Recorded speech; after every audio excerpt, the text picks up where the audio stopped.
Погода позволила нам приехать, чтобы отдохнуть и сжечь пол, который мы демонтируем при входе в дом. Планы сегодня – убрать оставшиеся доски.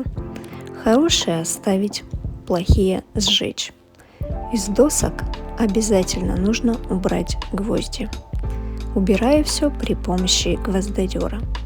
Где-то пол отходит хорошо, где-то приходится потрудиться. Промежуточный результат выглядит вот так. Под лестницей достали достаточно легко. И на этом свою работу мы решили закончить. Погрелись у огня и поехали домой.